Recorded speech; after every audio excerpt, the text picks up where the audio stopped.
형제자매님들 안녕하세요. 비가 오는데도 일찍 나와주셔서 감사드립니다. 같이 기도하겠습니다. 아버지 하나님, 참으로 감사합니다.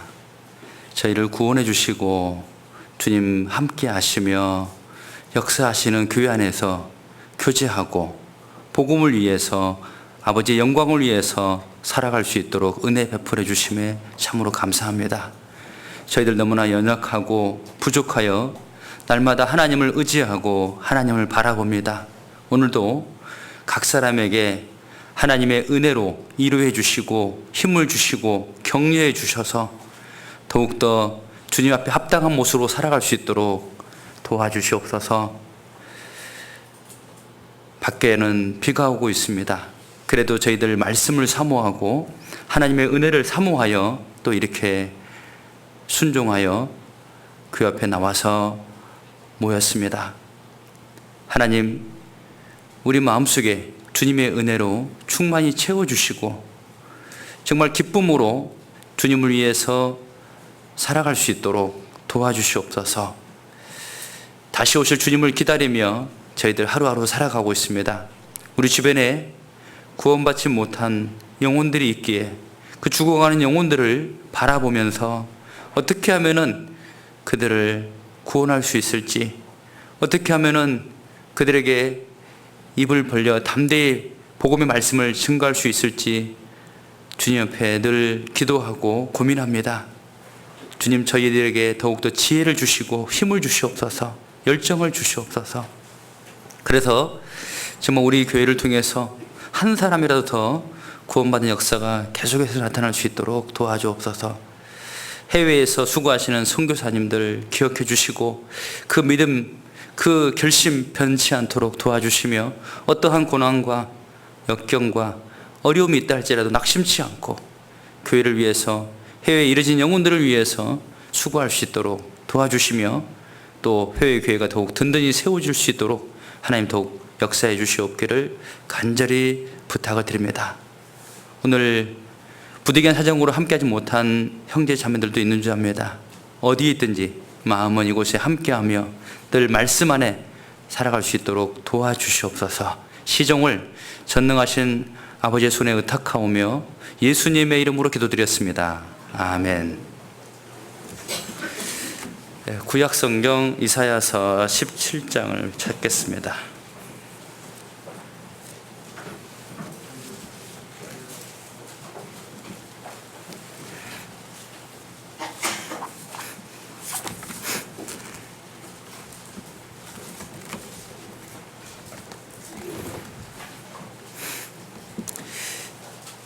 이사야 17장 986페이지 4절부터 11절까지인데요. 제가 읽겠습니다. 그 날에 야곱의 영광이 쇠하고 그 살찐 몸이 파리하리니 마치 추수하는 자가 곡식을 거두어 가지고 그 손으로 이삭을 벤 것 같고 르바임 골짜기에서 이삭을 주운 것 같으리라. 그러나 오히려 죽을 것이 남으리니 감람나무를 흔들 때 가장 높은 가지 꼭대기에 실과 2-3개가 남음 같겠고 무성한 나무의 가장 먼 가지에 4-5개가 남음 같으리라. 이스라엘의 하나님 여호와의 말씀이니라. 그날에 사람이 자기를 지으신 자를 쳐다보겠으며 그 눈이 이스라엘의 거룩한 자를 바라보겠고 자기 손으로 만든 단을 쳐다보지 아니하며 자기 손가락으로 지은 아세라나 태양상을 바라보지 아니할 것이며 그 날에 그 견고한 성읍들이 옛적에 이스라엘 자손 앞에서 버림받은 수풀 속의 처소와 작은 산 꼭대기의 처소 같아서 황폐하리니 이는 내가 자기의 구원의 하나님을 잊어버리며 자기의 능력의 반석을 마음에 두지 않은 까닭이라. 그러므로 내가 기뻐하는 식물을 심으며 이방의 가지도 이종하고 내가 심는 날에 울타리로 두르고 아침에 너의 씨로 잘 발육하도록 하였으나 근심과 심한 슬픔의 날에 농작물이 없어지리라. 읽은 말씀 가운데서 10절 말씀만 다 같이 다시 한번 읽어보겠습니다.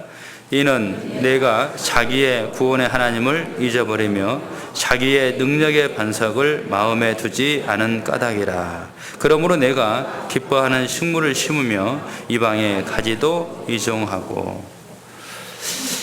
처음 뵙겠습니다. 저는 1987년에 구원받고 지금 현재 강주교에서 교제하고 있는 노철환 형제라고 합니다. 반갑습니다. 두 번 인사를 하게 됐네요.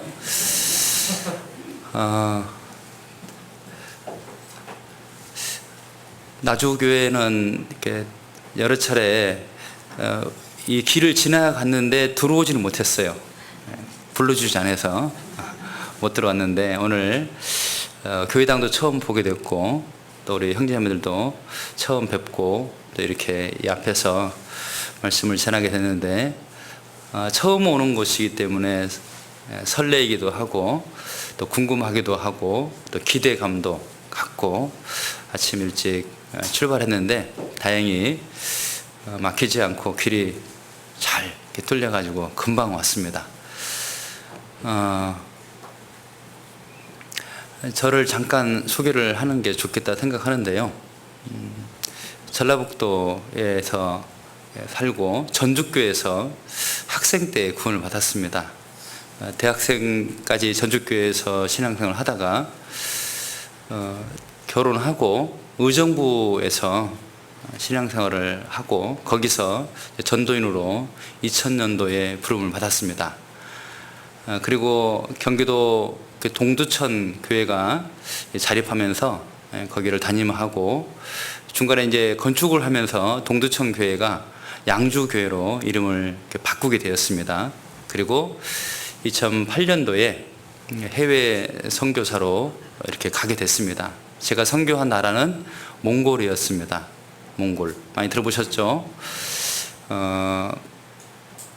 우리나라 한 70년대 그런 사는 모습, 저 어렸을 때의 그런 사는 모습이었기 때문에 그렇게 적응하는 데 어렵지 않게 좀 좋은 마음으로 또 즐거운 마음으로 그렇게 그곳에서 전도를 했던 것 같습니다.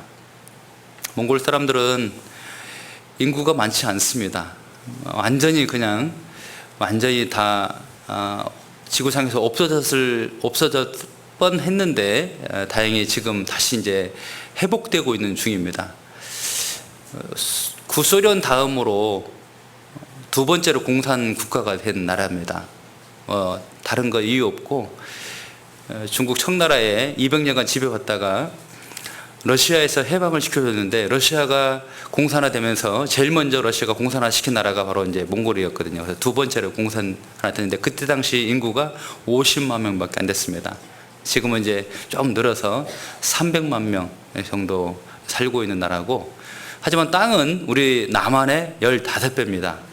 그렇기 때문에 적은 수의 사람들이 여기저기 흩어져서 이렇게 살고 있기 때문에 적은 수지만은 많은 선교사와 많은 일꾼들이 필요했습니다. 그래서 지금도 18분인가 9분인가 선교사님들이 그곳에서 복음을 전하고 있고 또 현지 전도사님들도 17분이 세워졌고 지금 현재 29개의 교회가 세워졌습니다.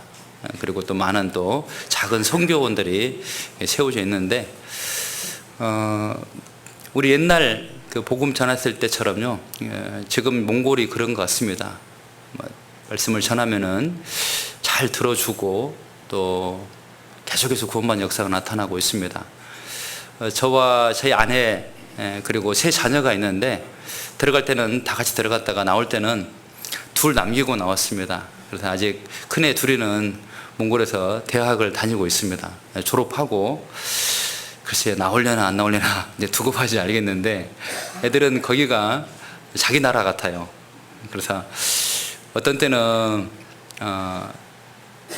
한국 사람인 것 같고 어떤 때는 몽골 사람인 것 같고, 근데 또 반대로 또 어떤 때는요 한국 사람도 아닌 것 같고 몽골 사람도 아닌 것 같다고 그렇게 얘기를 하더라고요.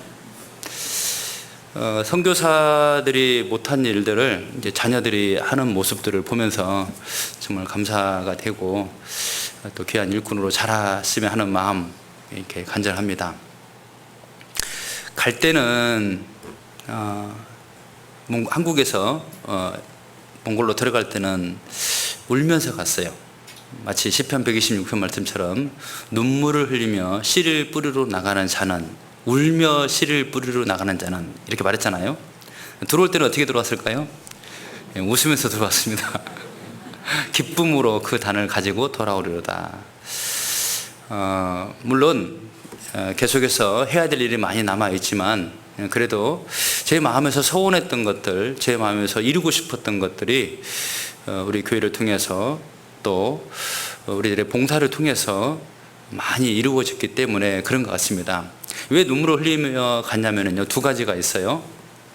첫 번째는 그 사람들 생각하면 그렇게 눈물이 나더라고요. 처음 가서 복음을 전했는데 그분들이 그렇게 부탁을 하더라고요. 우리는 이런 말씀을, 성경을 한 번도 들어보지 못했었는데 이번에 처음으로 하나님 살아계심을 알았고 예수님이 우리의 구원주이심을 알고 구원받았습니다. 이 성경을 우리만 알면 안 되고 몽골 모든 사람이 다 알아야 될 것 같은데 꼭 와서 전해 주십시오. 꼭 다시 오십시오. 간곡하게 눈물을 흘리며 부탁하는데 그런 부탁을 처음 받아봤어요. 한국에서 전도할 때는 누가 그렇게 부탁합니까? 제발 저한테 와서 제발 좀 말씀 좀 전해주세요. 그렇게 부탁 한 번 있으면 얼마나 좋겠습니까? 그죠? 근데 반대로 우리가 눈물 흘리면서 부탁하잖아요. 제발 한 번만 들어달라고요. 그렇게 전도하며 있었는데 그곳에서는 오히려 반대로 제발 꼭 와서 전해달라고. 그래서 첫 방문 다녀온 다음에 굉장히 마음에서 고민을 많이 하고 기도를 많이 하고 생각을 많이 했습니다. 그런데 생각하면은 자꾸 눈물이 나는 거예요. 그래서 갈 수밖에 없었고, 이것은 성령께서 마치 사도행전 16장에 마게도냐 사람이 바울 사도에게 나타나서 와서 도와달라고 이렇게 부탁했던 것처럼, 건너와서 우리를 도우라고 했던 것처럼 그런 하나님의 부르심이라는 확신이 들었습니다. 저는 확신이 들었는데 제 가족들은 그런 확신이 없죠. 제 자녀들도 그때 큰애가 초등학교 2학년이었기 때문에 그런 확신이 있을까 없을까요? 없죠. 아빠가 하자니까는 이제 가는 것이고, 저희 아내도 마찬가지였습니다. 전도인 아내이기 때문에 순종해야 된다는 것은 알고 있지만은 현 상황이, 그때 상황이, 가족들의 어떤 여러 가지 상황이 갈 수가 없었어요. 첫째는 애들 건강 문제가 좀 안 좋았었고요. 그리고 처가댁 전도가 안 된 상황에서 20년 넘게 전도를 했지만은 구원을 받지 못했는데 그들을 놔두고 해외로 간다는 것은 마치 그 영혼을 그냥 버리는 것 같은 느낌이 들어서 참 대답하기가 힘들었던 것 같습니다. 또 저희 부모님 구원을 받으셨지만은 허락하지 않더라고요. 굉장히 화도 내시고 또 울면서 또 가지 말라고 부탁도 하고. 그런데 그 몽골 사람들이 부르는 그 외침, 부탁을 거절할 수가 없었어요. 그 무엇으로도 그걸 거절한다는 것은 그것은 절대 안 된다는 것을 자꾸 생각하면 생각할수록 마음에서 그렇게 생각이 들었기 때문에 결국은 이제 하나님 말씀에 순종하고 가게 됐는데, 그런 많은 이제 반대가 있었기 때문에 또 울면서 갔습니다. 그래서 울면서 갔지만은 하나님께서 그 모든 문제를 다 해결해 주셨어요. 자녀들의 건강도 오히려 가서 더 건강해졌고, 그 아팠던 것들이 다 나아버렸고, 그리고 처가댁 전도도 그렇게 전도가 안 됐었는데 저희들이 가고 나니까는요, 저희들이 어떻게 살고 있는지 궁금해서 한번 몽골 가보고 싶다고, 그래서 가족들이 다 같이 왔어요. 다 같이 왔어요. 그래서 저희들 전도할 수 있는 이제 마지막 기회라 생각하고 계속 기도 가운데 기다렸습니다. 왔는데 어떻게 전도하지? 어떻게 말을 꺼내지? 굉장히 이제 좀 두근거리는 마음으로 이제 부탁을 했는데 대답하기를 그럴 줄 알았다고, 오면은 가면은 뻔히 또 말씀 들으라고 할 줄 알았다고, 그렇게 해서 다툼이 된 것이 아니고 뭐라고 대답하냐면은, 그래서 가면은 분명히 들어달라고 부탁할 거니까 우리 그냥 싸우지 말고 들어주자라고 마음 정하고 왔더라고요. 그래서 거기서 말씀을 듣고 다 구원을 받았어요. 한 번에.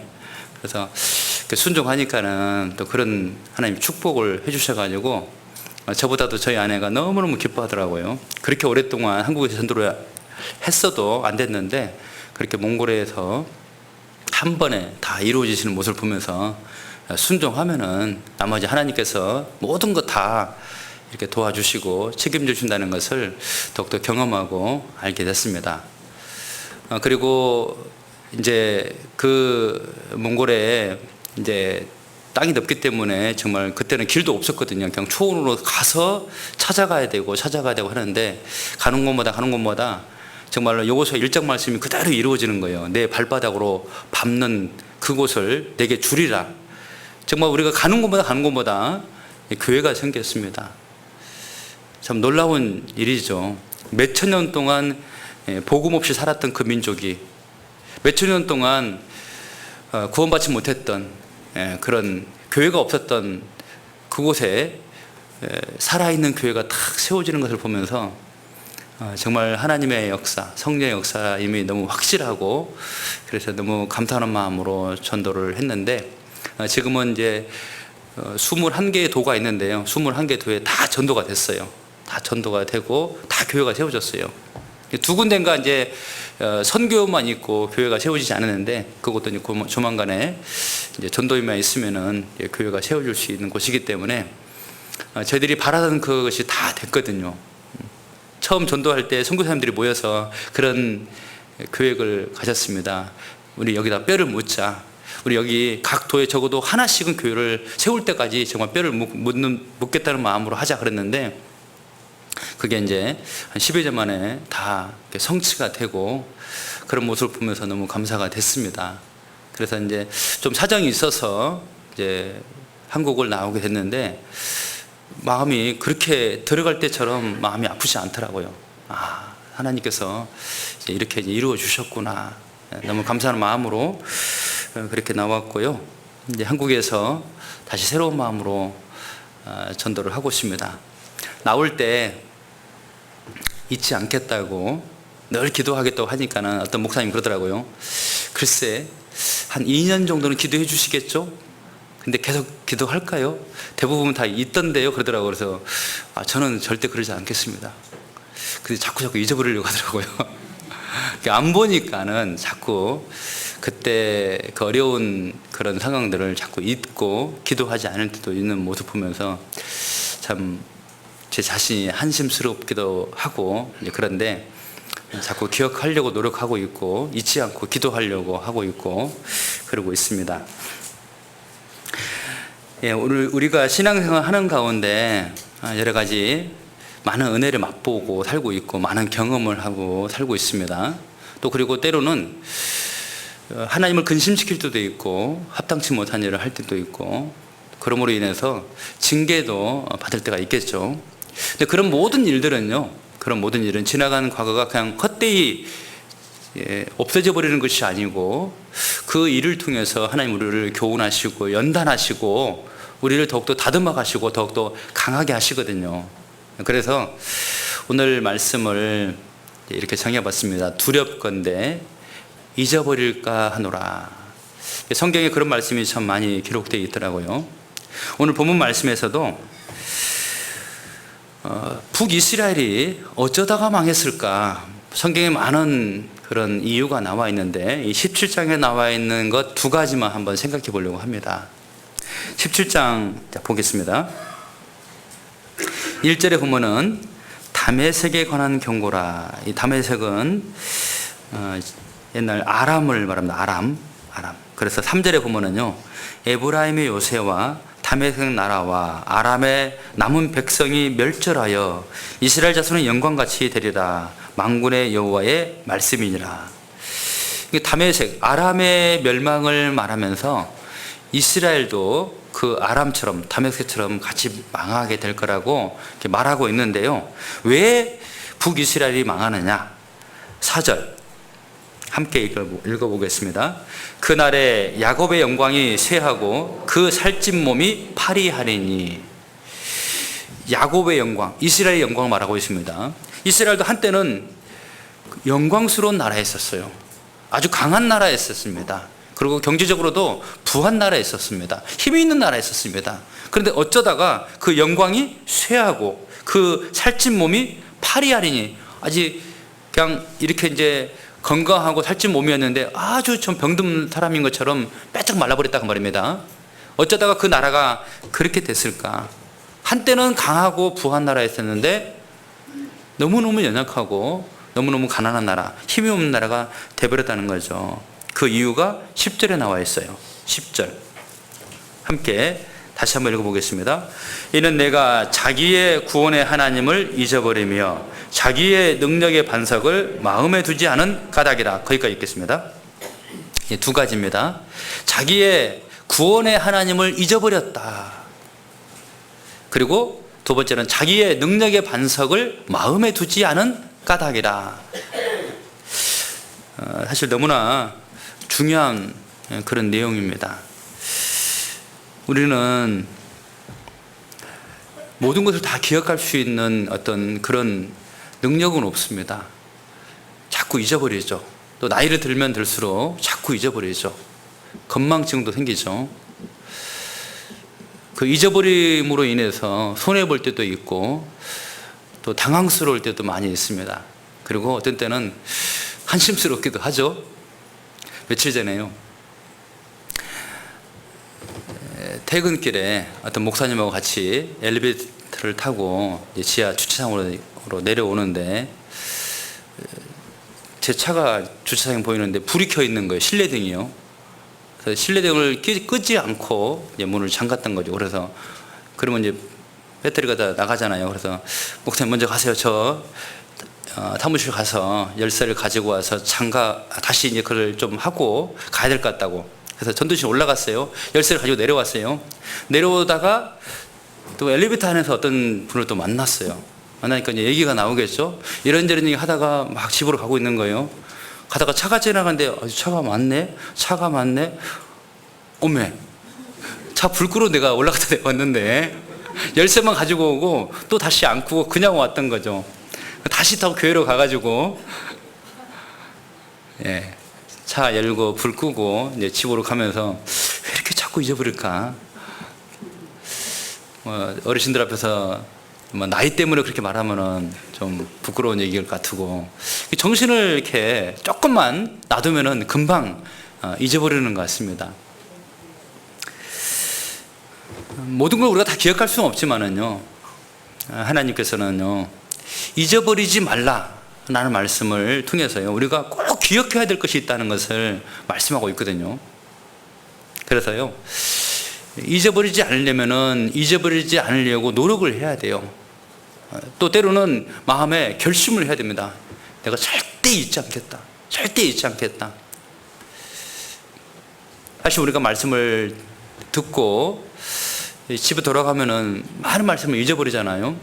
오늘 들은 말씀인데도 오늘 들은 말씀의 본문도 생각이 안 나고 제목도 생각이 안 나고 강사가 누군지도 생각이 안 나고 머리가 나빠서 그런 것이 아니거든요.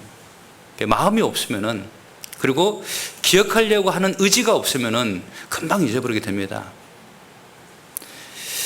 우리가 학교 다닐 때도요, 수업 시간에 여러 가지를 배우는데 금방 잊어버리니까는 나중에 시험 볼 때 어떻게 합니까? 다시 이제 배웠던 것을 막 이제 다시 살펴보잖아요. 그래서 막 외우고 하잖아요. 외우려고 해도 잊어버리는 것은 이제 머리가 나쁜 것이고, 외우려고도 하지 않은 것은 그것은 자기의 그런 마음의 문제가 된다고 생각합니다. 사실 하나님의 모든 말씀은 성령의 감동으로 기록된 것이기 때문에 우리가 다 기억을 해야 되는 것이죠. 특별히 우리 생활에 꼭 필요한 말씀들이 있습니다. 자기 상황에 꼭 필요한 말씀들이 있습니다.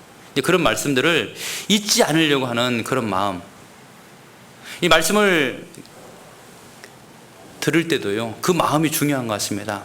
내가 오늘 말씀은 잊지 말아야 되겠다, 꼭 기억해야 되겠다, 그 잊지 않으려고 하는, 꼭 기억하려고 하는 그런 마음에서 듣는 거 하고요, 그냥 많은 말씀 가운데 그냥 한 번의 주일 말씀이라고 그냥 그렇게 말씀을 듣는다면은 아마 분명히 오늘 제가 드리는 말씀도 여러분들은 하루만 지나면은 대부분 그냥 잊어버릴 거예요. 이렇게까지 말했는데도 잊어버리면 안 되겠죠? 잊지 않도록 말씀을 열고 잘 들어주시면 좋겠습니다. 북이스라엘은 구원을 경험한 민족이잖아요. 애굽에서 400년 동안 그렇게 종살이하면서 고통 가운데 있었을 때 하나님께서 10가지 재앙을 내리고 그들을 거기서 건져내 주셨습니다. 그리고 홍해의 기적을 보여주셨습니다. 그들이 구원을 경험하고 하나님의 자녀가 됐거든요. 그런데 시간이 흘러가면서 자기들을 구원하신 하나님, 그 하나님의 능력과 하나님의 은혜를 함께 하시는 그 구원의 하나님을 잊었도다. 잊어버린 거예요.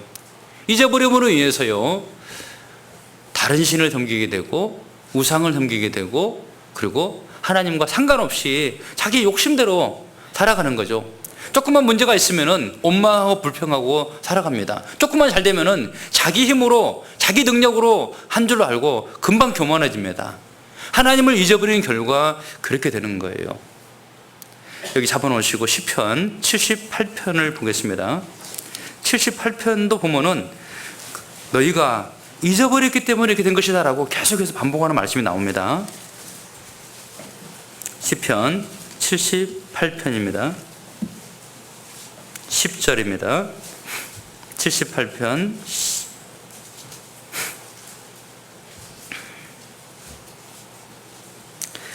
10절.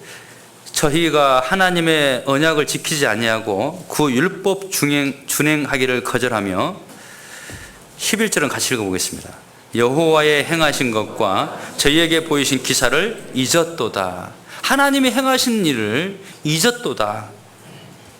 그래서 잊지 않도록 그 후대에게 가르쳐주고 전해라 했거든요. 6절을 보면요, 이는 저희로 후대 곧 후생 자손에게 이를 알게 하고 그들은 일어나 그 자손에게 일러서, 7절은 또 같이 읽어보겠습니다. 저희로 그 소망을 하나님께 두며 하나님의 행사를 잊지 아니하고 오직 그 계명을 지켜서. 잊지 않게 하는 것이 그들의 숙제였어요. 그 후손들에게도, 자녀들에게도 그 하나님의 구원, 그 하나님의 행하신 일을 잊지 않도록 가르치는 것이 그들의 가장 큰 숙제였다는 거죠. 근데 그들은 잊어버린 거죠. 그 밑에 42절. 저희가 그의 권능을 기억지 아니하며 대적에게서 구속하신 날도 생각지 아니하였도다. 왜 이렇게 잊어버리고 생각지도 않았을까? 그 잊어버리고 생각지 않은 결과가 어떻게 됐습니까? 그 앞에 40절.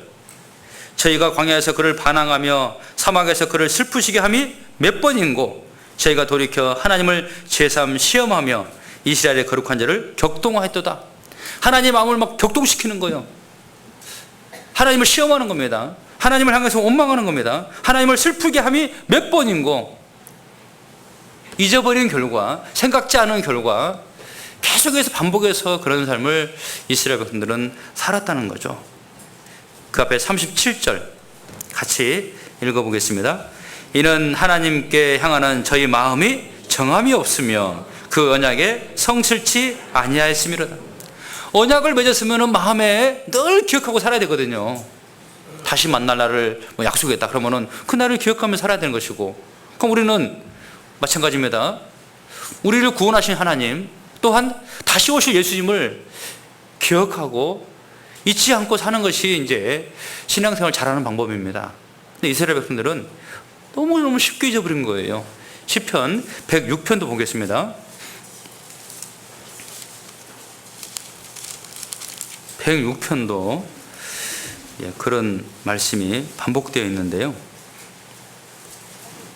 시편 106편 7절입니다. 7절. 우리 열조가 애굽에서 주의 기사를 깨닫지 못하며 주의 많은 인자를 기억지 아니하고 바다 곧 홍해에서 거역하였나이다. 그러나 여호와께서 자기 이름을 위하여 저희를 구원하셨으니 그 큰 권능을 알게 하려 하심이로다. 하나님께서는요, 알게 하려고, 기억하게 하려고, 잊지 않게 하려고 계속해서 보여주시고 능력을 행해 주셨거든요. 그런데 그들은 시간만 지나면 금방 잊어버리는 거예요. 13절 저희가 미구의 그 행사를 잊어버리며 그 가르침을 기다리지 아니하고 14절 15절 같이 읽어보겠습니다. 광야에서 욕심을 크게 바라며 사막에서 하나님을 시험하였도다. 여호와께서 저희의 요구한 것을 주셨을지라도 그 영혼을 파리하게 하셨도다. 그들의 요구대로 하나님이 주시긴 주셨지만은 그들이 자꾸 잊어버린 결과로요, 그 영혼을 파리하게 하셨도다. 그 영혼이 정말 아주 하나님 앞에 너무나 연약한 모습,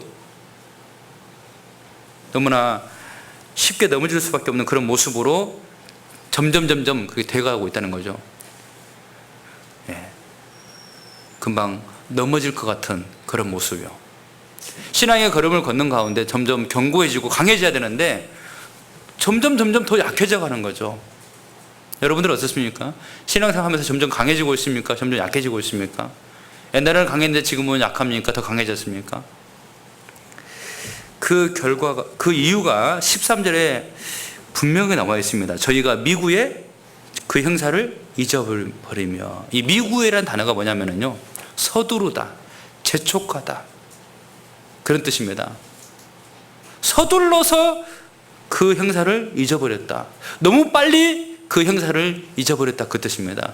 잊어버려도요, 너무 빨리 잊어버리는 거예요. 너무 빨리요. 문제가 있는 거 아닙니까? 얼마나 빨리 잊어버린지 아십니까? 이스라엘 백성들이 애굽에서 10가지 재앙을, 그 하나님의 능력을 받습니다. 그리고 홍해 앞에서 너무너무 낙심이 됐지만은 하나님께서 홍해를 갈라버렸어요. 그리고 이스라엘 백성들은 그 바다를 마른 땅처럼 건넜고 바로와 그의 군대는 다 바닷물에 빠져 죽었습니다. 그걸 눈으로 직접 봤습니다. 보고서 그들이 어땠을까요? 출애굽기 14장에는 홍해의 기적이 나오고 출애굽기 15장에 뭐가 나오냐면은 모세가 노래를 부릅니다. 그리고 모세의 누이 미리암이 노래하며 춤을 춥니다. 하나님의 그 능력과 하나님의 그 행하신 일을 막 찬양합니다. 그런데요, 그렇게 딱 통과하고 나서 이제 드디어 광야 길을 걷기 시작합니다. 그런데 겨우 3일 지나서요, 그들이 어떻게 되는지 한번 보세요. 찾아봅시다. 출애굽기 15장입니다.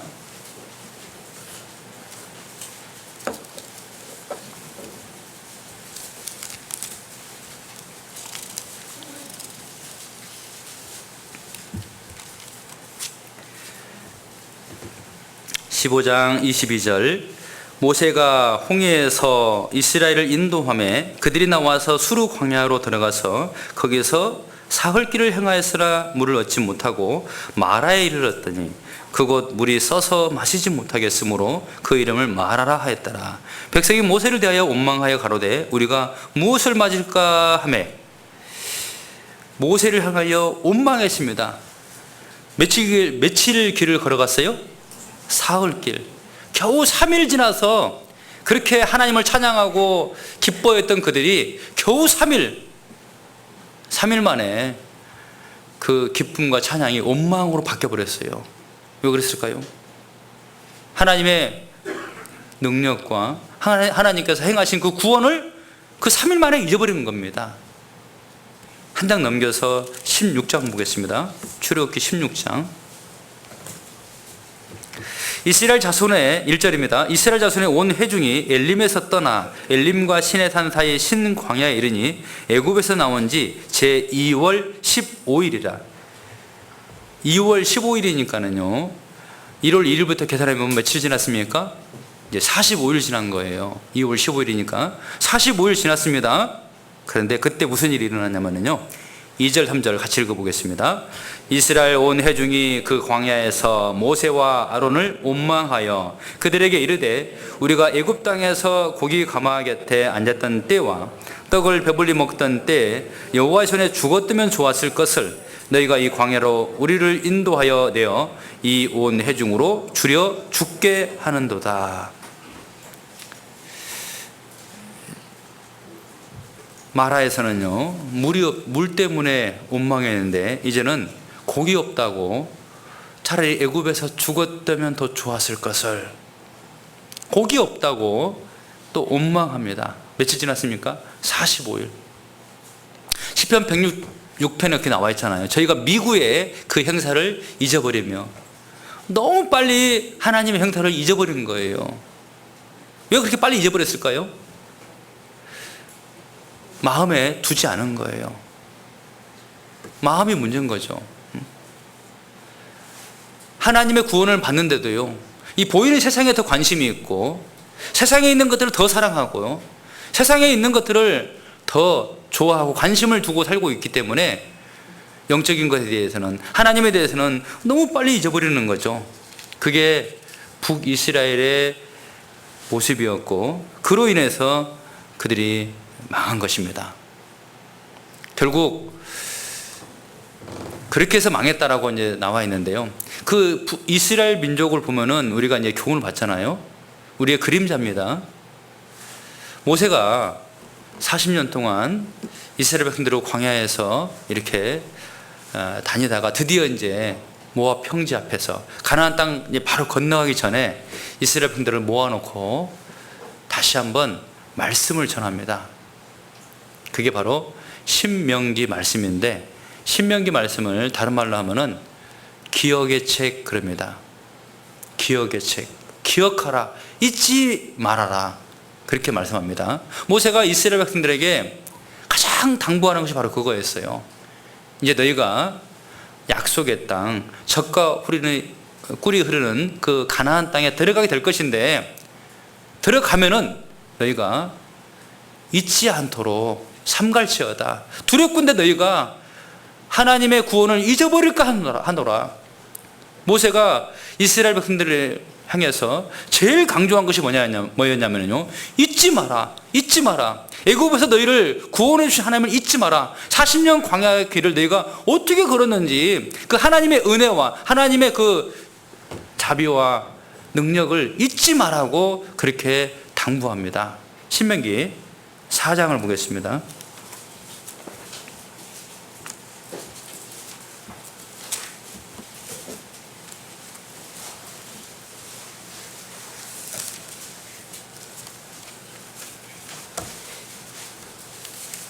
신명기 4장 9절입니다.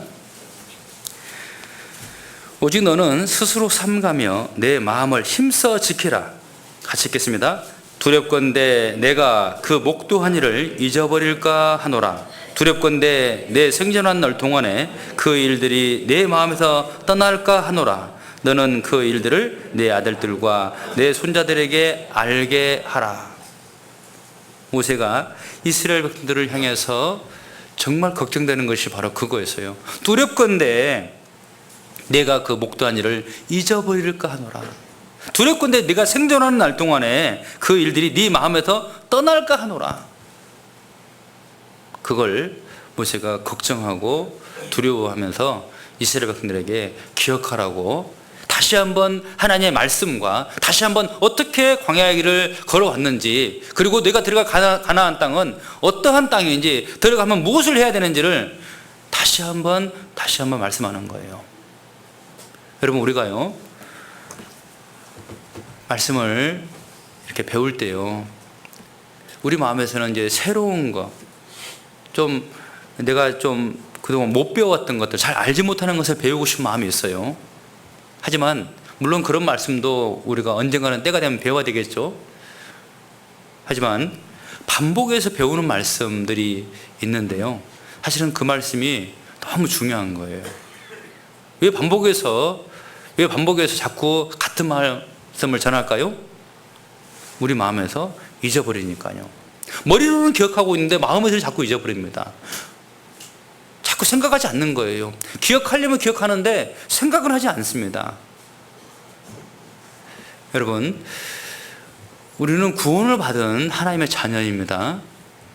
우리는 그리스도인이에요. 그리스도인이라는 정체성을 가지고 이 땅에서 구원받지 않은 사람들 속에서 살아가고 있는데, 구원받지 않은 사람하고 같이 살면서 우리는 기억해야 될 것이 있어요. 나는 그리스도인이다. 나는 구원받은 하나님의 백성이고 하나님의 자녀다. 나는 거룩한 백성이라는 것을 잊지 않고 그 가운데서 살아가야 됩니다. 그래야지 구별된 삶을 살 수 있고 내가 살아가는 목적을 분명히 하고 살 수 있거든요. 그렇지 않으면은요, 그냥 어느 순간 세상 사람하고 별 차이가 없어요. 그걸 알지 못합니다. 그리고 세상 사람들처럼요, 욕심내고 다투고 원망하고 불평하고 화내면서 살아가는 거죠. 조금 더 죄 안 짓고 조금 더 거룩하게 살려고 하는 모습들, 그 정도뿐이라면은 어떻게 우리가 그리스도인이라고 말할 수 있겠습니까? 어떻게 우리가 그들을 하나님께로 인도할 수 있겠습니까? 우리가 그들하고 구별된 모습을 보여줘야지만이 우리가 전하는 이 말씀을, 우리가 믿고 있는 하나님을 그들 앞에 자랑할 수 있고 증거할 수 있는데, 우리가 똑같은 모습으로 살아간다면은 절대 우리는 자랑할 수 없어요. 부끄러워요. 복음을 부끄러워하지 않는데, 내가 복음을 가진 사람인데 내가 그렇게 살지 못하니까는 내가 부끄러운 거죠. 전도를 못하는 이유가 거기에 있어요. 내가 증거하고는 복음은 너무 확실해요. 너무 좋은 거예요. 천국, 이것만 믿으면 구원받는다 그 말이죠. 그런데 그 좋은 것을 믿고 있는 내 모습은 그렇지 못하고, 내 모습이 그냥 세상 사람들처럼 그렇게 살아가고 있다면은 그게 부끄러운 거죠. 내가 부끄러우니까 말을 잘 못하는 거죠. 그래서 잊지 말아야 된다는 겁니다. 신명기 8장 보겠습니다. 신명기 8장 11절.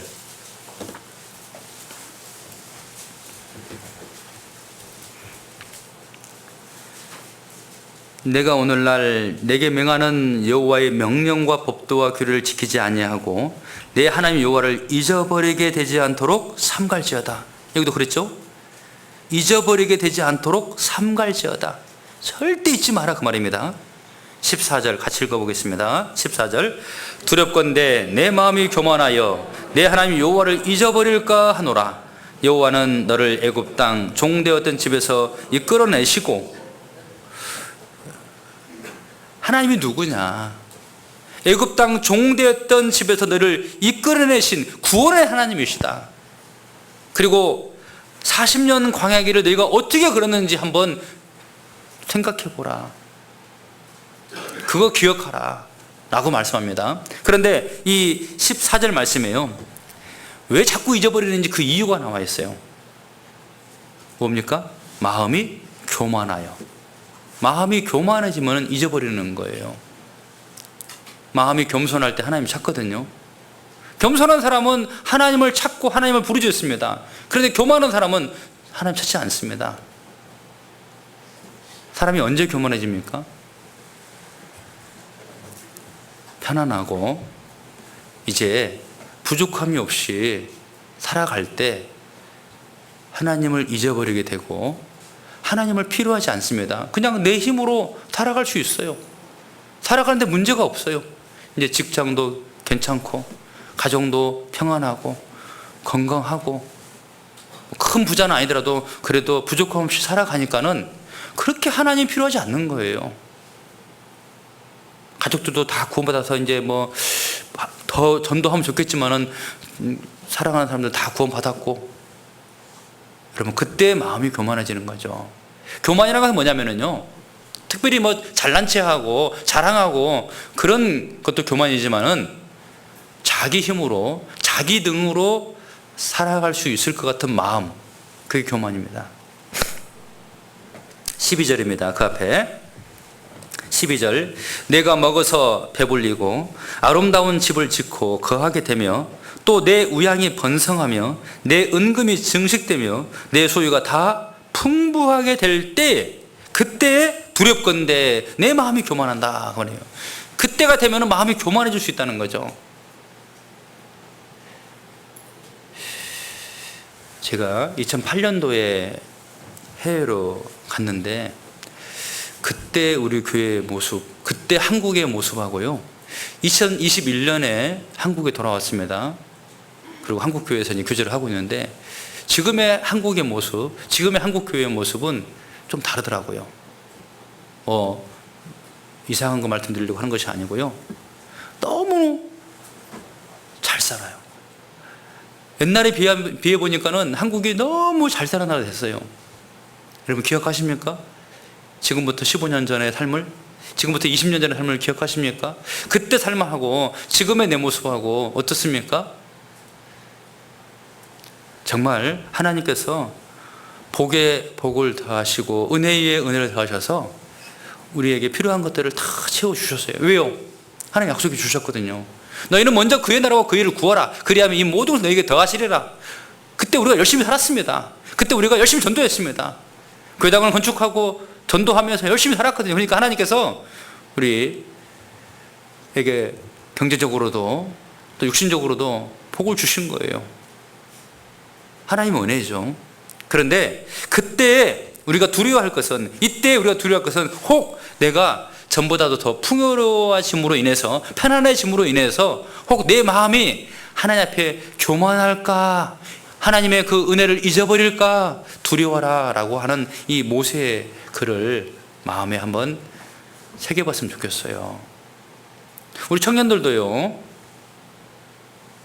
교제를 해보면은요,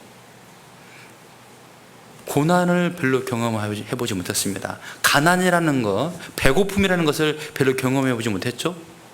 그렇기 때문에요, 별로 그렇게 하나님을 찾지 않고 하나님을 의지하지 않습니다.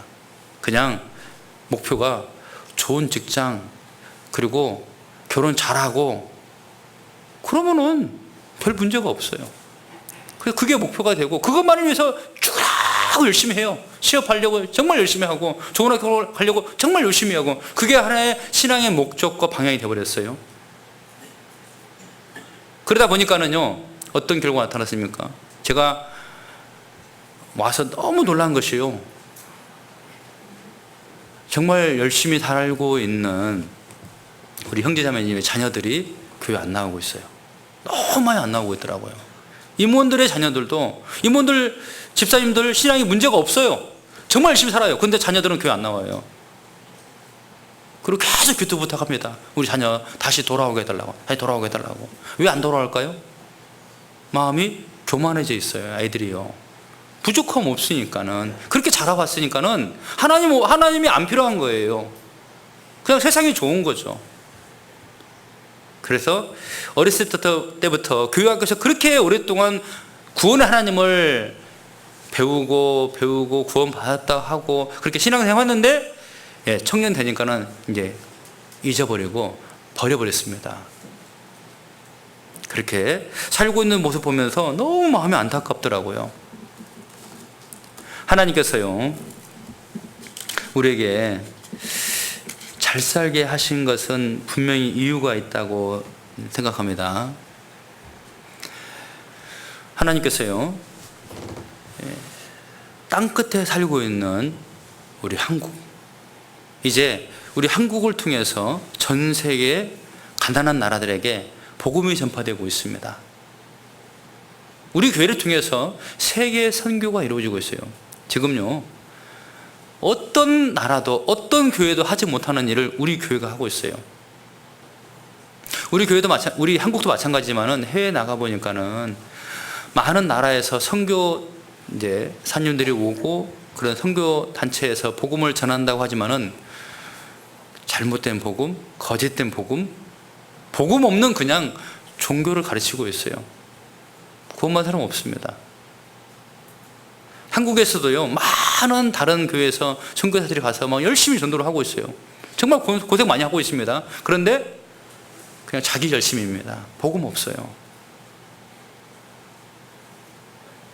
그런데 우리 교회를 통해서 복음이 계속 막 전해지고 있습니다.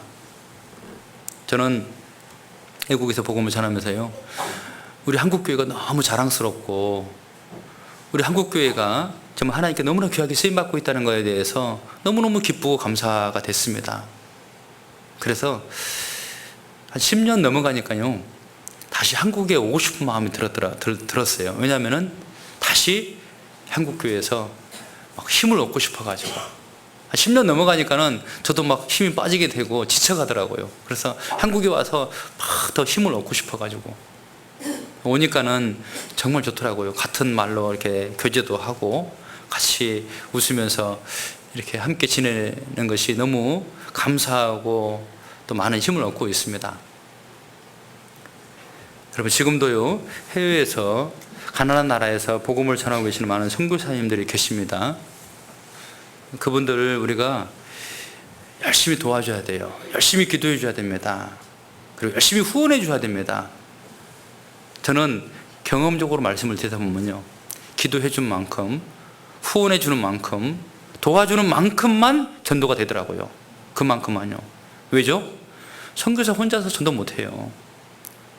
한국 교회와 같이 하는 것이지, 선교사가 나갔다고 선교사 혼자서 전도하는 게 아닙니다.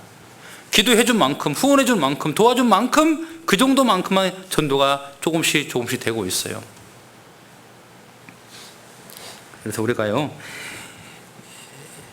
그 가난한 나라의 그 구원받지 못한 백성들, 그들을 잊지 않고 기도해 주고, 선교사님들을 위해서 기도해 주고 도와주고, 그 일이 우리의 사명이고 가장 중요한 일이라는 것을 잊지 말아야 될 겁니다. 국내에서도 전도할 사람 많습니다. 하지만 해외에 한 번도 듣지 못한 많은 불쌍한 영혼들이 너무나 많이 있습니다. 그들을 위해서 계속 우리가 기도해 줘야 됩니다. 우리가 기억하기 위해서 어떻게 노력해야 될까? 신명기 말씀에서 보면은 기억하는 방법이 나와 있더라고요. 신명기 6장 보겠습니다. 신명기 6장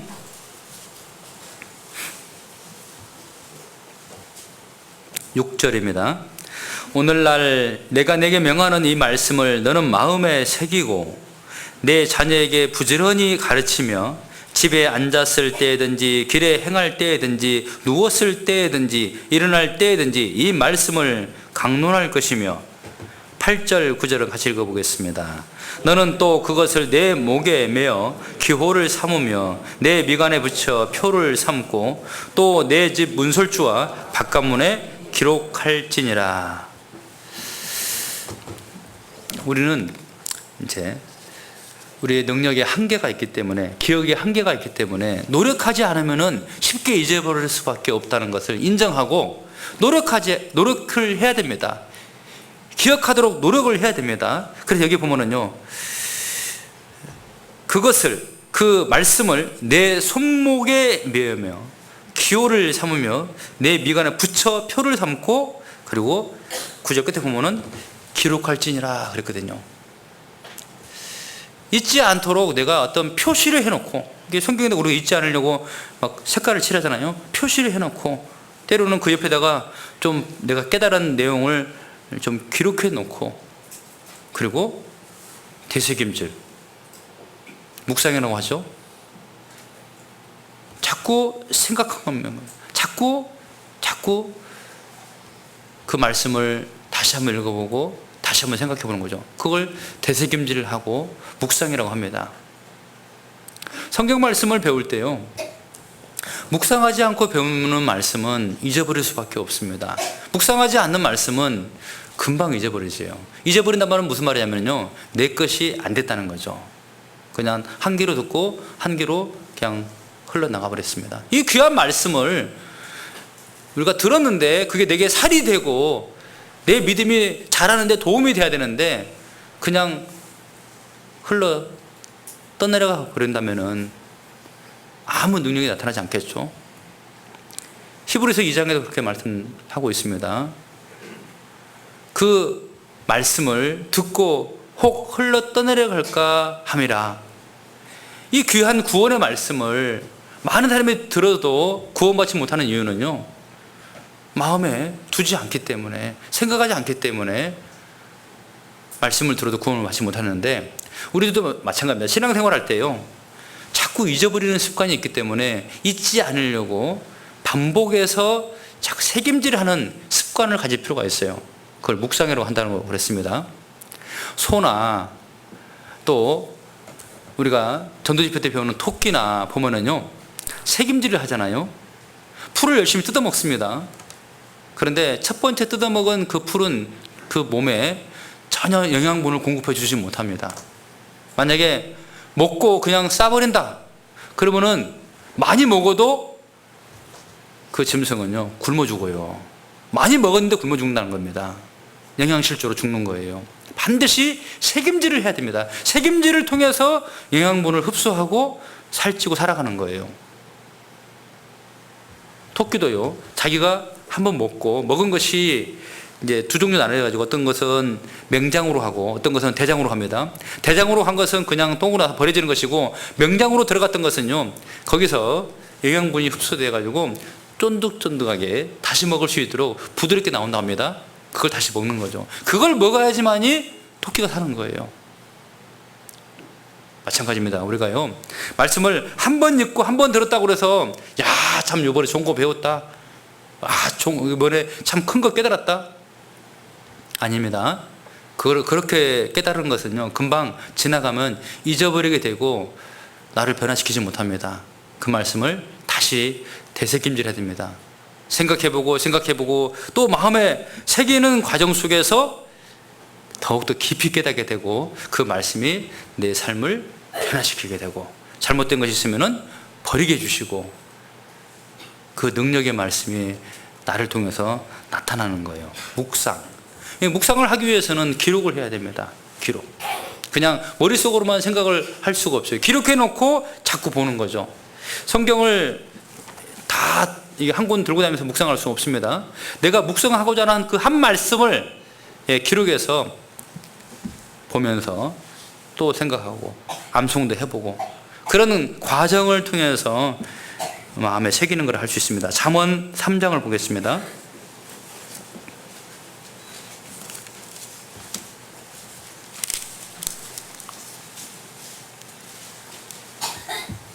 잠언 3장 1절, 여기도 그렇게 강조하고 있죠.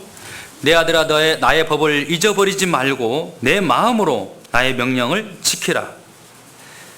그리하면 그것이 너로 장수하여 많은 해를 누리게 하며 평강을 더하게 하리라.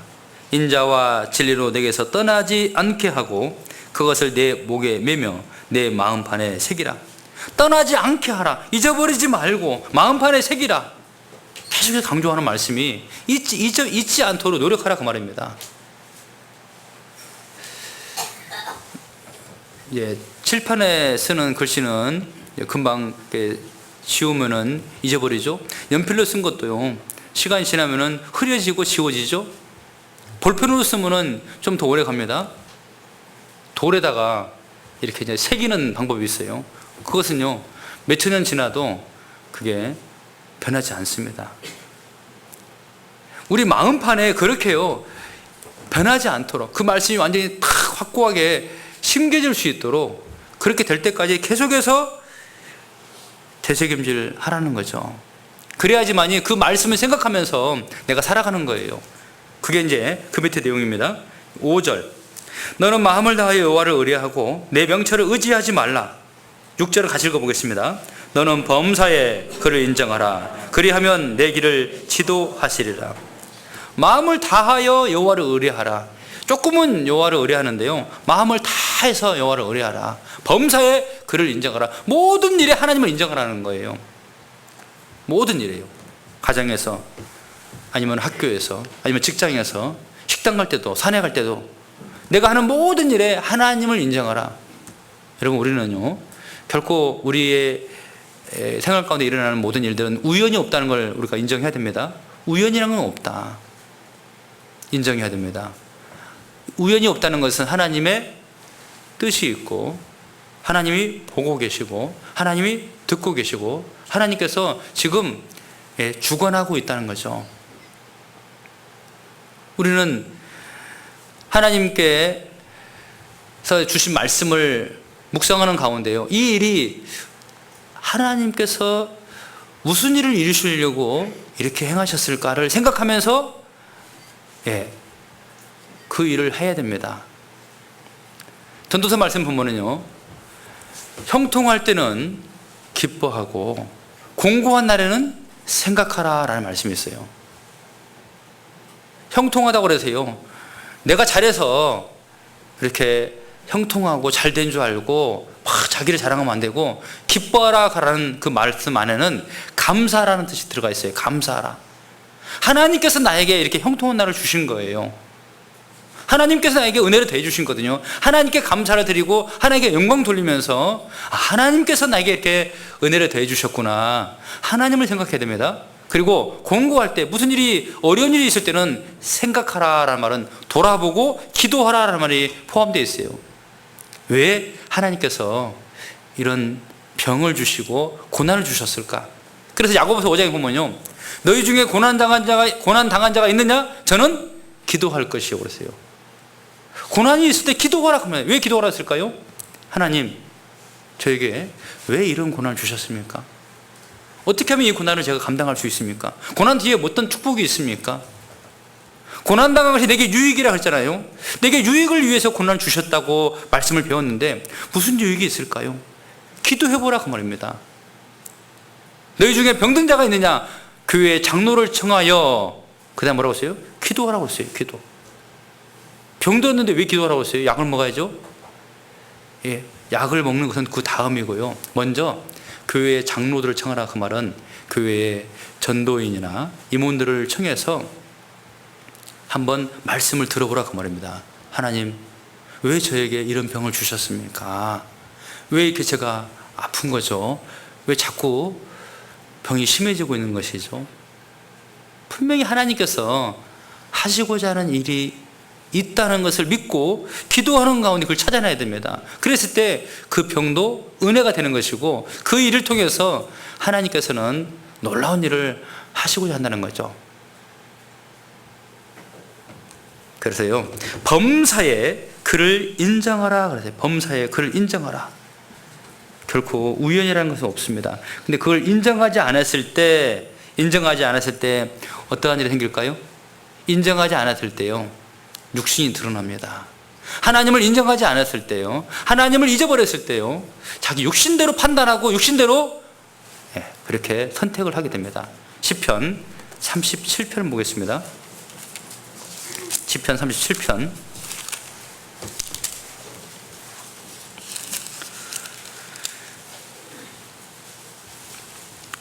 1절부터 보겠습니다. 행악자를 인하여 불평하여 하지 말며 불의를 행하는 자를 투기하지 말지어다. 저희는 풀과 같이 속히 배임을 볼 것이며 푸른 채소같이 쇠잔할 것이므로다. 여호와를 의뢰하여 선을 행하라. 땅에 거하여 그의 성실로 식물을 삼을지어다. 또 여호와를 기뻐하라. 저가 내 마음의 소원을 이루어 주시리로다. 하나님을 잊어버리고 하나님을 인정하지 않았을 때요, 불평하고 투기하는 마음이 올라와요. 나는 하나님의 자녀인데, 내가 하나님 뜻에 순종하면서 열심히 살아왔는데 되는 일이 없고, 구원받지 않은 사람, 또 구원은 받았지만 열심히 살지도 않았는데도 이렇게 잘 되냐, 그런 사람 보면은 불평하는 마음, 투기하는 마음이 올라온다는 거예요. 그런 마음이 올라오면은 주님을 위해서 살고 싶은 마음이 없어져 버려요. 낙심하는 마음이 생깁니다.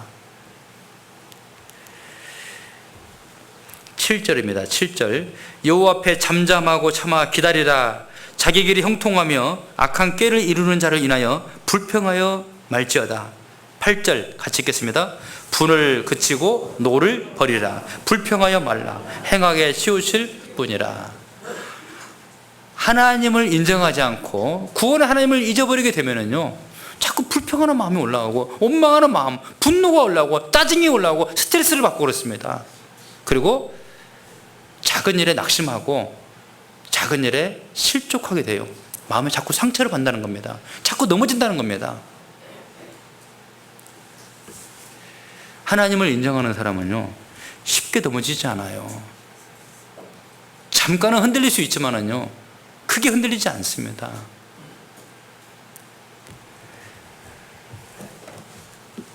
그 앞에 5절이요. 너의 길을 여호와께 맡기라. 저를 의지하면 저가 이루시고 내 의를 빛같이 나타내시며 내 공의를 정오의 빛같이 하시리로다. 우리는 길을 걷고 있는 인생인데요, 우리가 걷는 이 길이 어떤 길인지 한번 생각해 보세요. 어떤 길일까요? 내가 걷는 이 길이 어떤 길입니까? 우리는 인정해야 됩니다. 하나님이 주신 길이다.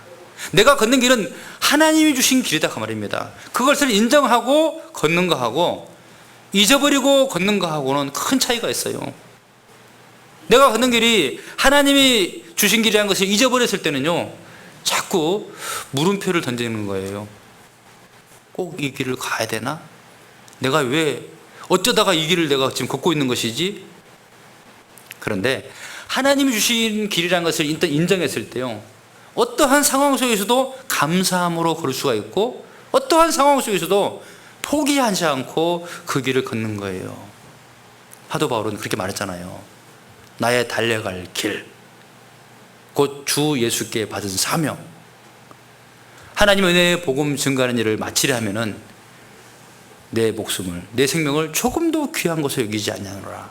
자기 생명까지 조금도 귀하게 여기지 않고 하나님 주신 길을, 그 길에 대한 확신이 있었기 때문에 그 길을 끝까지 갈 수 있었잖아요.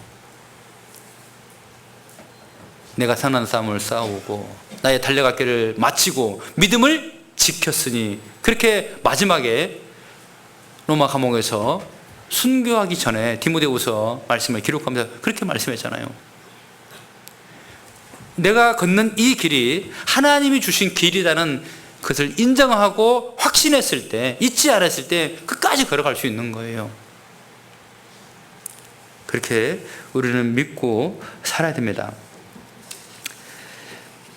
제가 해외에서 한 번은요, 길도 없는 초원을 가고 있었어요. 너무 멀어서 중간에 이제 쉬었습니다. 푸른 초원에서 쉴 때 기분 좋겠죠? 탁 쉬고 있는데 갑자기 생각이 나더라고요. 내가 어쩌다가 여기까지 왔을까? 여기가 어디지? 고향을 떠나서, 제 고국을 떠나서 타국에서 전혀 알지 못하는 사람들을 만나면서, 그리고 한 번도 가보지 않은 이 초원길을 지금 가면서 내가 지금 어디를 향해서 가고 있는 것이지, 어쩌다가 여기까지 왔을까 생각해 보니까는요, 막 감동이 막 밀려오더라고요. 내가 교육한 길이 아니었고 하나님이 정해준 길이었는데 그 길을 내가 걷고 있다는 것이 너무 감사가 된 거예요. 내가 생각해왔던 길도 아니었습니다. 누가 가라고 한 것도 아니었습니다. 그런데 나의 목자 되신 하나님께서 나를 여기까지 인도하셨고 이 길을 걷게 하시는 것에 대해서 너무너무 감사했어요. 복음 하나 들고 내가 밟아보지 않았지만은, 한 번도 경험해보지 않았지만은, 한 번도 가보지 않았지만 그 길을 내가 걷고 있다는 것이 너무 감격스러웠던 거예요. 잠언 16장 9절에 보면은 사람이 마음으로 자기의 길을 교육할지라도 그 걸음을 인도하는 자는 여호와시니라 라고 있습니다.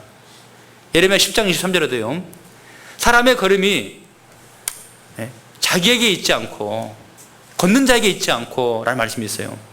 이 인생길이요, 내가 생각하는 대로 되는 게 아닙니다. 특히 구원받은 사람은 더욱 그렇습니다.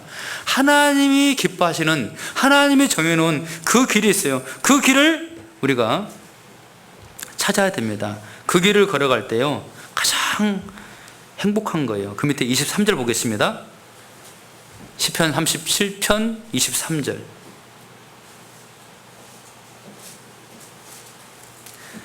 23절부터 25절까지 같이 읽어보겠습니다. 여호와께서 사람의 걸음을 정하시고 그 길을 기뻐하시나니 저는 넘어지나 아주 엎드러지지 아니함은 여호와께서 그 손으로 붙드심이로다. 내가 어려서부터 늙기까지 의인이 버림을 당하거나 그 자손이 걸식함을 보지 못하였도다. 사람의 걸음을 정하시고 그 길을 기뻐하시나니, 하나님께서는요, 하나님께서 정해진 길을 우리가 걸어갈 때 하나님께서 기뻐하셔요. 하나님께서 기뻐하시고 있는데 우리가 만약에 불평하고 원망하고 있다면은 좀 맞지 않잖아요. 근데 이스라엘 백성들은 그랬다는 거예요. 하나님께서 그 코스를 정해놓고 늘 하나님께서는 장막 칠 곳을 찾고 낮에는 구름 기둥으로, 밤에는 불 기둥으로 그들을 인도하시고 지켜주시고 보호하시면서 그 길대로, 하나님이 정해놓은 길대로 이스라엘 백성들을 이끌어가고 있는데, 그들은 따라가면서 늘 원망하고 불평하고 대적하고 하나님을 시험했습니다. 그 길을 인정하지 않았고요, 그 길을 걸으면서 자기의 구원 하나님을 잊어버렸다는 겁니다. 그런데 여기 말씀 보면은요, 24절, 그 기뻐하시는 길을 걷는 사람은요, 저는 넘어지나 아주 엎드러지지 아니함은 여호와께서 손으로 붙드심이로다. 오늘날 이 말씀 보는데요, 너무 막 마음에 감동이 밀려오더라고요. 여러분, 지금까지 살아오면서 넘어진 적 있어요, 없어요? 있었죠. 응? 가정에서도 어떤 문제가 있었고, 인간관계에서 어떤 문제가 있었고, 교회 안에서도 봉사하다가 전도하다가 상처받고 문제가 있을 때가 있습니다. 넘어질 때가 있었어요. 저는 넘어지나 아주 엎드러지지 않으면, 내가 잘한 것이 아니고 내 힘으로 내가 버틴 것도 아니고요, 여호와께서 손으로 붙드심이로다. 나를 탁 붙들어 주셨어요. 왜요? 하나님이 기뻐하는 그 길을 걷고 있기 때문에 붙들어 준 거예요. 그 길을 그래도 내가 떠나지 않았기 때문에 나를 붙들어 주신 거죠. 그래서 내가 아주 엎드러지지 않고 실족함 없이 여기까지 지금 살아왔다는 거죠. 내가 버틴 것이 아니고 내가 잘한 것이 아니고 하나님의 그 능력의 손으로 우리를 붙들어 주셨다는 거죠. 한 장 넘겨서 31편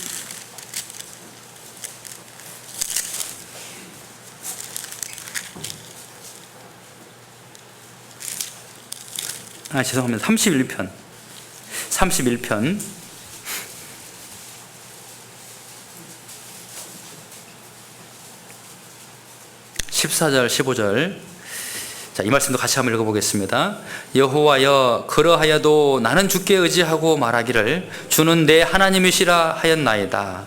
내 시대가 주의 손에 있사오니 내 원수와 핍박하는 자의 손에서 나를 건지소서.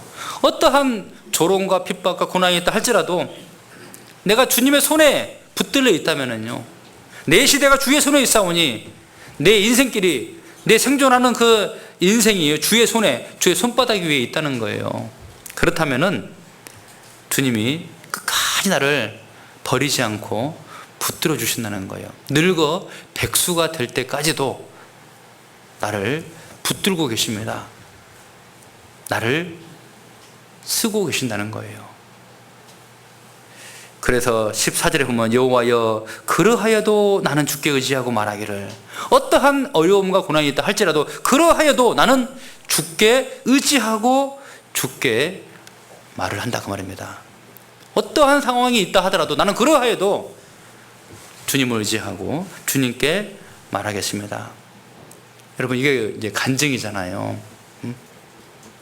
나는 연약하고 나는 갈 바를 알지 못하고 나는 무식하고 지혜도 없지만은,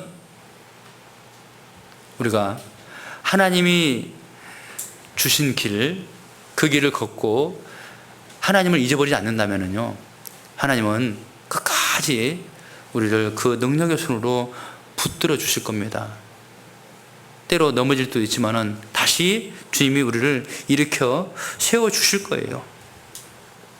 우리는 잊지 말아야 됩니다. 하나님의 말씀을 잊지 말아야 되고, 하나님의 구원을 잊지 말아야 되고, 하나님의 은혜를 잊지 말아야 되고, 하나님의 언약을 잊지 말아야 되고, 하나님께서 우리에게 해주신 많은 그 일들을, 그 경험했던 것들을 잊지 않으려고 노력을 해야 될 겁니다.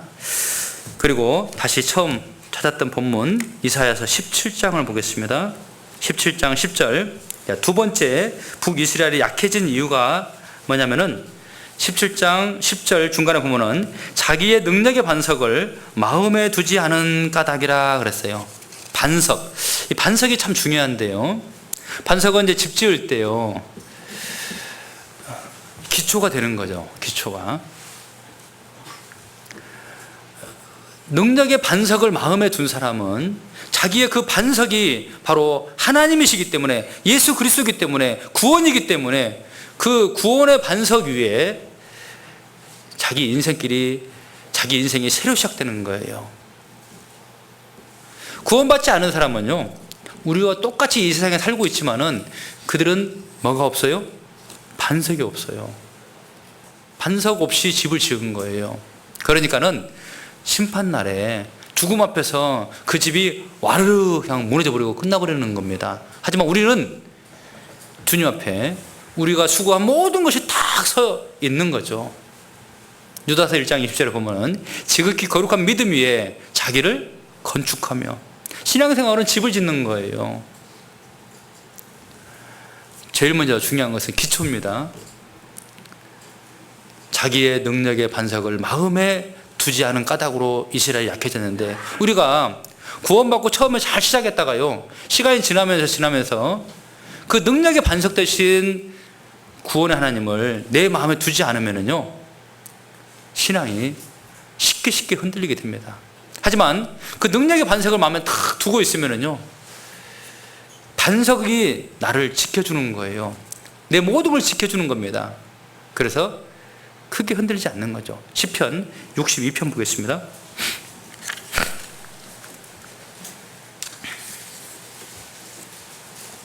시편 62편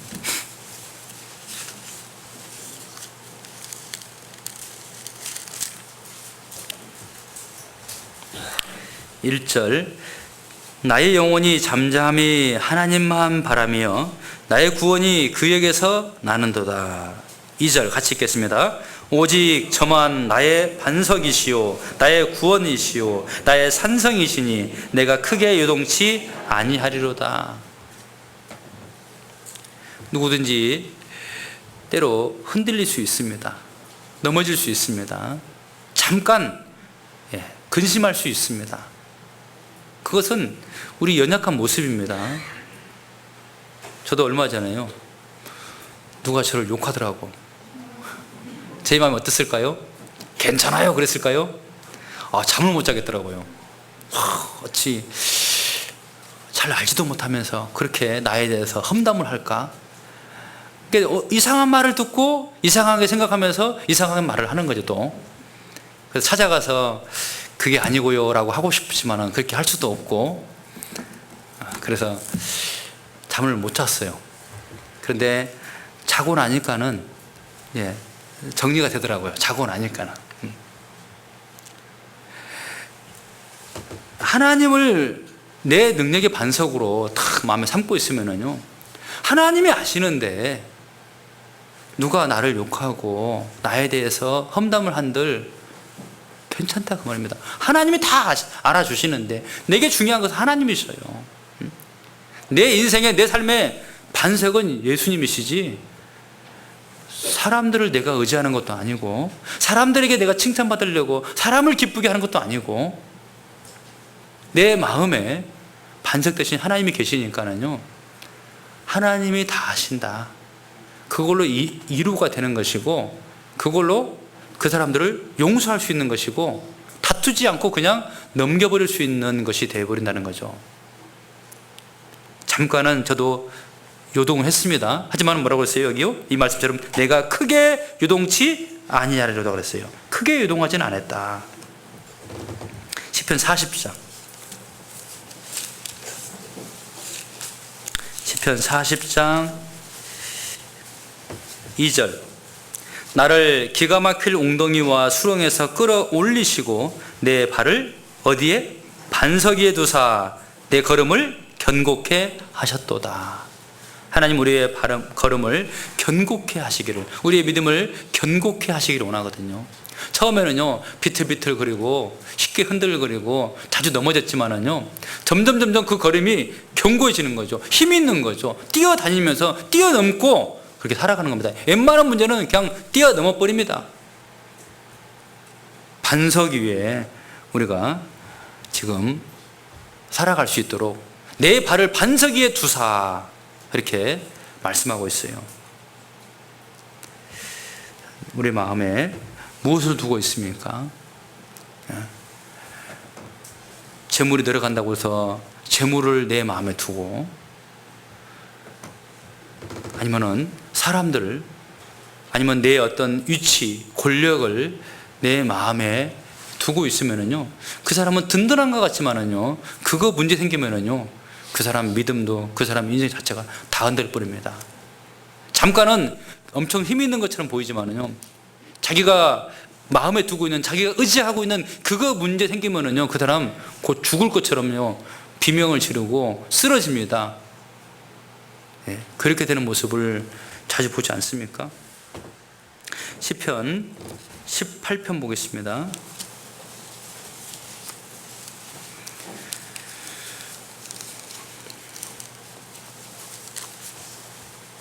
시편 18편 1절입니다. 다윗이 많은 고난과 환난 속에서도 힘있게 주님을 섬기고 살아갈 수 있었던 것이 바로 여기에 있습니다. 나의 힘이 되신 여호와여, 내가 주를 사랑하나이다. 나의 힘이 되신 여호와여, 내가 주를 사랑하나이다. 하나님을 사랑한다는 것은요, 이유가 있죠. 왜 하나님을 사랑합니까? 하나님이 나의 무엇이 되었기 때문에. 여기 2절에 다윗의 간증이 나옵니다. 여호와는 나의 반석이시오, 나의 요새시오, 나를 건지시는 자시오, 나의 하나님이시오, 나의 피할 바위시오, 나의 방패시오, 나의 구원의 뿌리시오, 나의 산성이시로다. 이건 다윗의 간증이에요. 이것은 이론이 아니고 교리도 아니고 다윗의 간증입니다.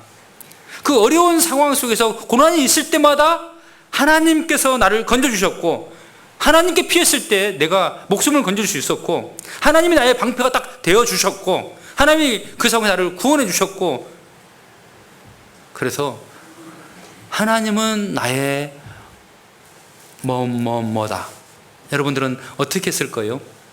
하나님은 나의 뭐다 이라고 한번 써보세요요.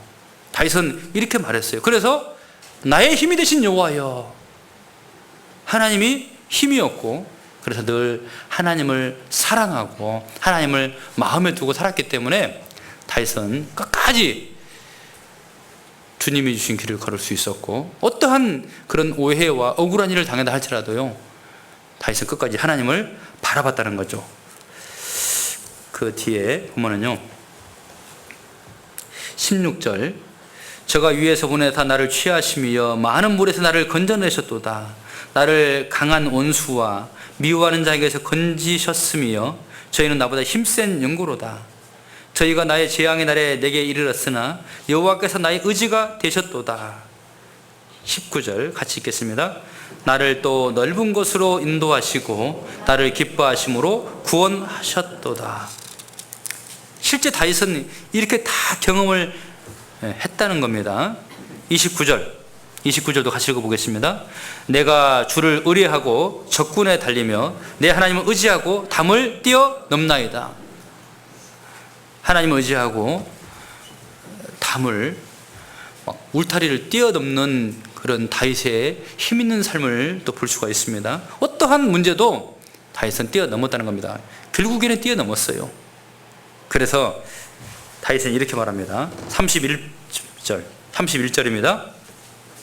여호와 외에 누가 하나님이며 우리 하나님 외에 누가 반석이뇨. 다윗은 하나님만 자기의 능력의 반석으로 다 삼았어요. 나의 힘은 하나님이다. 나의 반석은 하나님이다. 하나님 외에 누구도 내 마음에 들어오지 마라. 다 마음에 하나님만 두고 살았다는 거예요. 그런데 북이스라엘이 약해진 것은 자기의 능력의 구원을 마음에 두지 않은 까닭이라고 그랬죠. 여러분, 우리도 마찬가지입니다. 내 마음에 딴 마음 품어먹고 두 마음을 품으면요, 그때부터 약해져 가는 거예요. 그때부터 내려가게 돼 있습니다. 그때부터 잘못되게 돼 있어요. 그 뒤에 31절입니다. 31절 한번 읽었고 36절입니다. 36절 37절까지 같이 읽어보겠습니다. 내 걸음을 넓게 하셨고 나로 실족치 않게 하셨나이다. 내가 내 원수를 따라 미치리니 저희가 망하기 전에는 돌이키지 아니하리이다. 다윗에게 얼마나 많은 원수가 있었습니까? 그런데 다윗은 실족하지 않았어요. 내 걸음을 넓게 하셨고 나로 실족치 않게 하셨나이다. 여러분, 우리 신앙생활의 목표 중 하나가 뭡니까? 주님 오실 때까지잖아요. 끝까지잖아요. 옛날에 잘 살았었다, 옛날에 나도 힘이 있었다, 그런 한때 잘 사는 사람이 아니라요, 끝까지 잘 살아야 되고 끝까지 믿음을 지켜야 되고 끝까지 이 길을 걸어가야 됩니다. 그러기 위해서는 실족치 않고 요동치 않고 그렇게 살아가야 됩니다. 그러기 위해서는 우리가 자기의 구원의 하나님을 잊지 않고 하나님이 우리에게 주시는 이 말씀을 잊지 않으려고 노력해야 됩니다. 그리고 하나님만을 나의 능력의 반석으로 마음에 탁 두고 살아야 됩니다. 그랬을 때 그렇게 끝까지 믿음을 지키고 살아갈 수 있을 것 같습니다. 우리가 이제 신앙생활을 할 수 있는 시간도 많지 않습니다. 주님 곧 오십니다. 금방 오실 것 같아요. 마지막 정말 우리가 할 수 있는 모든 걸 다 하고 주님 앞에 섰으면 좋겠다 생각이 들고, 그래서 이 지역에 있는 영혼들을 위해서 우리가 해야 될 일도 있고, 또 우리 교회에 맡겨주신 세계 선교의 사명을 위해서도 정말 끝까지 더 우리가 힘써 노력한다면은 더 많은 나라에 전도의 문을 열어주시고 더 많은 교회가 세워질 거라 생각합니다. 기도하고 마치겠습니다. 하나님 아버지, 감사합니다. 우리를 죄악 가운데서 구원해 주셨고 주님의 보혈로서 우리를 깨끗하게 해주셨습니다. 그 놀라운 은혜를 잊지 않고 늘 은혜에 보답하며 감사하는 마음으로 살아갈 수 있도록 주님, 우리에게 날마다 말씀을 주시고 그 말씀을 잊어버리지 않도록 우리 마음판에 새겨주시기를 간절히 부탁합니다. 우리 중에 한 사람도 실족함 없이 주님 오실 때까지 교제 안에서 주님 섬기며 복음을 위해서 살아갈 수 있도록 도와주시옵소서. 혹 실족한 자가 있다면, 혹 시험에 빠져서 교제 나오지 못한 자가 있다면 다시 회복될 수 있도록 주님 도와주시옵소서. 주님, 우리 나주교회를 통해서 하시고자 하는 일이 있음을 믿습니다. 교회에서 교육하고 있는 많은 일들이 있습니다. 특별히 또 새롭게 교회당 건축을 준비하고 있는 기쁜 소식을 들었습니다. 그 놀라운 일, 사람의 힘으로는 할 수 없는 일인 줄 압니다. 하나님께서 함께 하시고 도와주셔서 능히 그 일을 감당할 수 있도록 하나님 함께 주시옵소서. 그래서 더 많은 사람에게 복음이 힘있게 증거될 수 있도록 하나님 도와주시옵소서. 예수님의 이름으로 감사하며 기도드렸습니다. 아멘.